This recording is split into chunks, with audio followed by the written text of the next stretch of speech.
Voici ce que Enoch vit lorsqu'il a été emmené au ciel. Enoch a été enlevé au ciel dans une vision profonde et saisissante. 2 anges l'ont invité à les suivre, et ensemble, ils ont monté vers les cieux. Leur premier arrêt fut dans un endroit de nuages, ce que l'on appelle le premier ciel. Mais le voyage de Enoch ne s'est pas arrêté là.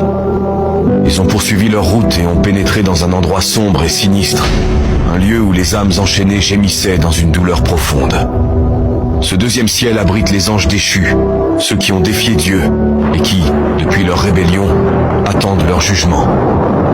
Au 3e ciel, Enoch découvre un équilibre parfait entre ciel et enfer.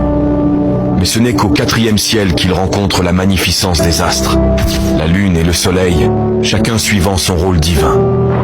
Le 5e ciel révèle des êtres gigantesques appelés Grégorians, pris dans une tristesse infinie. Ce sont des Anunnaki, venus sur Terre, emprisonnés par leurs propres péchés. Ils attendent leur jugement aux côtés de leur prince déchu. Le 6e ciel est un lieu resplendissant, rempli de créatures célestes, des chérubins, des séraphins, des phénix et d'autres êtres glorieux, tous consacrés à la louange de Dieu. Dans le 7e ciel, Enoch a vu des anges dotés de nombreux yeux, des êtres mystiques dont la vision englobe toute la création.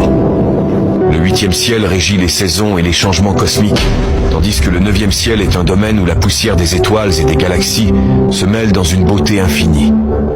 Mais le 10e ciel, le plus sacré de tous, est le trône de Dieu lui-même.